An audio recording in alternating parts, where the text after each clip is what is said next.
The idea of home is woven deeply into British identity. More than bricks and mortar, it's a symbol of stability and belonging. Rows of Victorian terraces and neat post-war semis aren't just architecture. They're the backdrop to a national dream. An Englishman's home is his castle. A place of safety and autonomy, a private world. For decades, home ownership was a rite of passage. Get a job, save, buy a house, and you'd made it. This dream shaped our politics and economy. Parties promised the property ladder, newspapers tracked house prices like sports scores. Homes became the main vehicle for family wealth, central to our sense of prosperity. But this obsession has a dark side. When society prizes one asset above all, it creates vulnerabilities. Policies that favor ownership can have devastating, unintended consequences. The dream, if mismanaged, can morph into exclusion and inequality. The last 40 years tell the story of how this dream was twisted, turning a basic need into a high-stakes financial game. A game with clear winners and losers, fracturing the nation. After World War II, Britain rebuilt with a bold promise: housing as a right, not a privilege. The state led a massive council house building program, giving millions security and dignity. Council homes were a source of pride, not stigma, offering fair rent stability and a landlord with a duty of care. This allowed families to plan, save, and give their children a better start. Council estates housed a social mix: nurses, teachers, factory workers, creating vibrant communities. The post-war social contract: work hard, pay taxes, and the state ensures a roof over your head. Housing was seen as essential infrastructure, like schools or hospitals. The market alone wasn't trusted to provide this basic need. The state built homes for people, not profit. This era stands in stark contrast to today's crisis. Our current shortage isn't inevitable.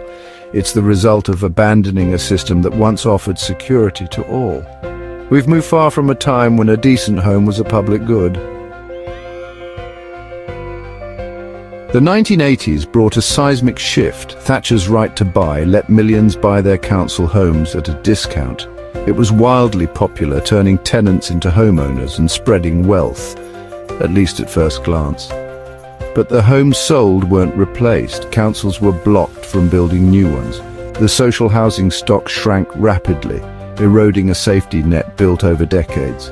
Over 2 million council homes were sold, a catastrophic loss of public assets.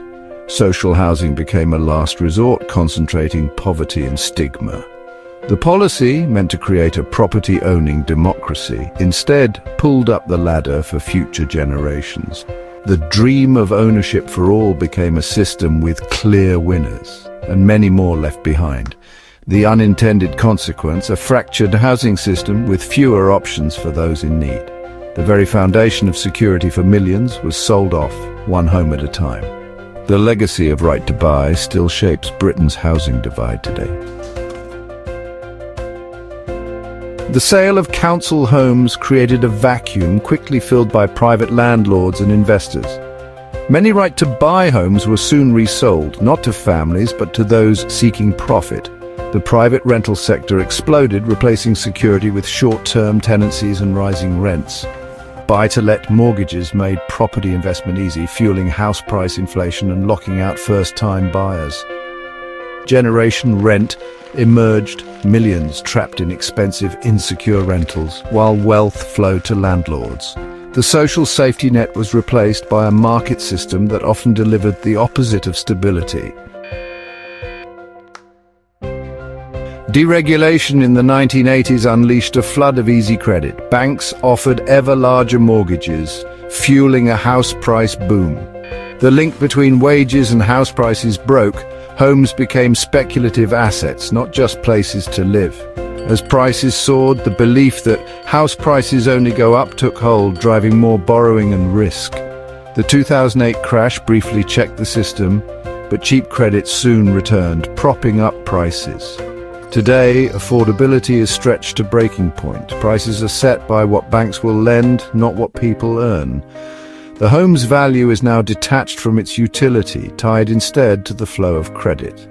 The result, a market where owning a home is out of reach for millions and renting offers little security. The financialization of housing has left lasting scars on British society. Build more houses is the common refrain, but the crisis is more complex. In the 1950s and 60s, Britain built hundreds of thousands of homes yearly. Many were council houses. Today, we build far fewer, and social housing is a tiny fraction. The industry is dominated by a few big developers whose profits depend on keeping supply tight and prices high. Land banking and slow building are rational business strategies, but they deepen the crisis. Relying on private companies to solve a public need creates a conflict of interest. The real issue isn't just numbers, it's the type, tenure, and affordability of homes. The post-war generation knew solving a housing crisis requires state intervention and homes for people, not just profit. Decades of policy have split Britain in two: homeowners, whose houses became lottery tickets, and generation rent, locked out despite hard work. Homeowners enjoy security and wealth, often passed down to their children, perpetuating advantage. Renters face high costs, insecurity, and little hope of saving for a deposit. This divide isn't just economic, it's social, emotional, and generational. The housing gap deepens all other inequalities, creating a new class system based on property, not birth or job. This crisis wasn't inevitable. It was the result of deliberate choices: selling off social housing, deregulating finance, prioritizing property as investment. The reliance on private developers and landlords has left millions behind. Recognizing this history is the first step to change. A secure, affordable home should be a right for all, not a privilege for the few.